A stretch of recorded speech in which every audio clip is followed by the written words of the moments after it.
Super sam zadovoljan sa treninzima, super treniramo, dogovaramo se šta radimo, kako kome paše, tako i odradimo. Eto, tako da je dobro. Trenirati s jednim od najboljim na svijetu.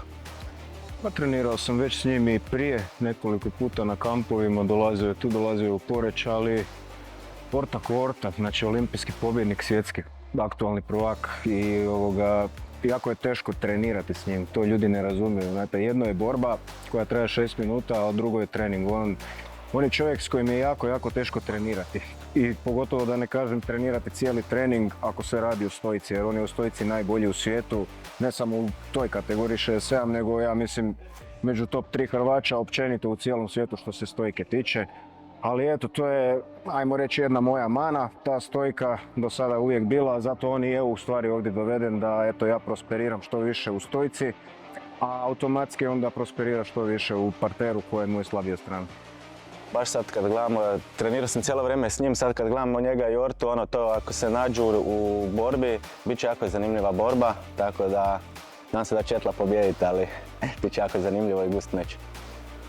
Pa Lizo je uvijek neupitno spreman, znači može on pričati što hoće, ali to je čovjek koji je konstantno u treningu već godinama i sad kažem jedino, znači da ovog Lizu sa današnjeg treninga, odnosno sa ovdašnjeg kampa stavite na kvalifikacijski turnir, ja sam uvjeren da bi on uzeo normu, samo eto tu je mali isto problem koji kod mene, to skidanje kila, on ima sigurno jedno 7-8 onako dobrih kila za skinut, što isto će trebati crpiti iz mišića, ali ako to kvalitetno napravi, ja mislim da je on sigurno u velikim šansama za normu, jer isto eto tu prosperira sa Ortom.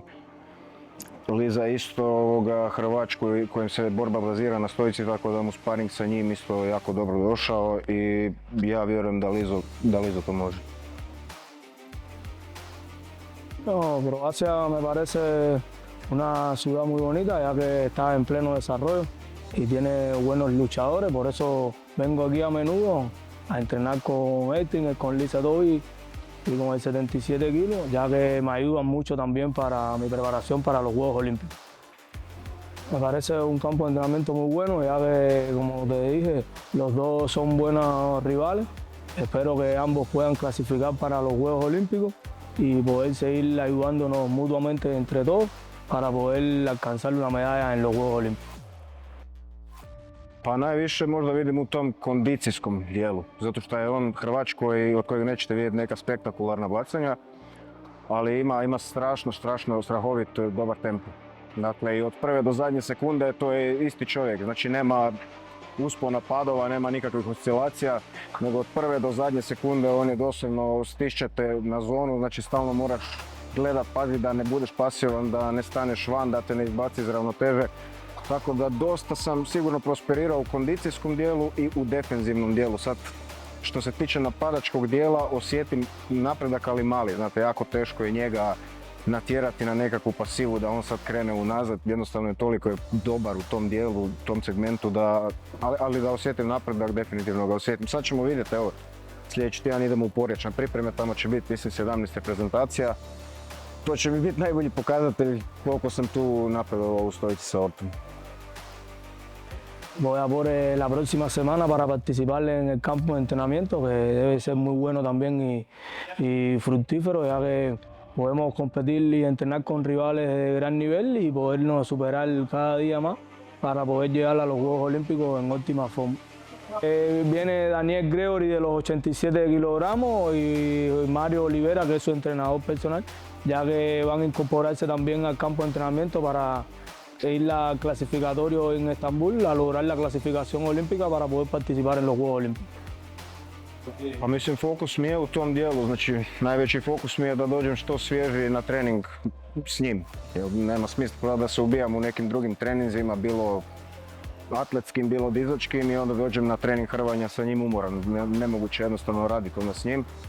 A od ostalih dijelova treninga, znači moj svaki trening se bazira na skidanju kilograma. Dakle, moj najbazičniji trening je, ajmo reći, skakanje vijače, puno kardija, jer ja sam sad u fazi di više imam još nekakve 3-4 kile onako za izgubiti, ali to više ne može ići ni iz masti, to jednostavno sada mora ići iz mišića. Ja sam sad na toliko niskom postotku masti da jednostavno iz masti je nemoguće više meni skidati kile. Tako da jedino što mi je preostalo skidati iz mišića za taj vid skidanja je najbolji vid trening kardija.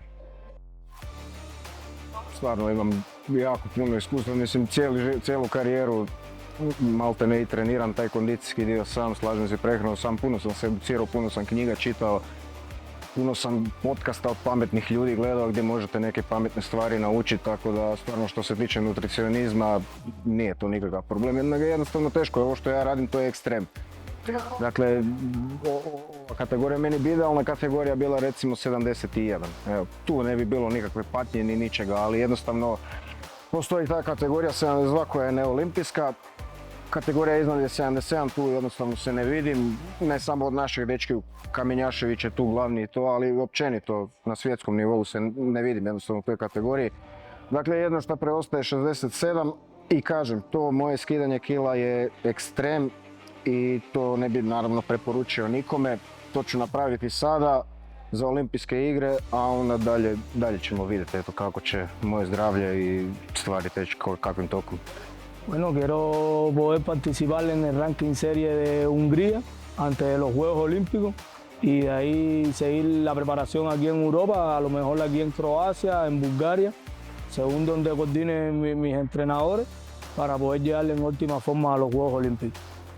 Evo, nadam se da ćemo uzeti bar 3 norme, tako da dobro treniramo i dečki su spremni, nadam se da neće biti ozljeda i eto, to je to.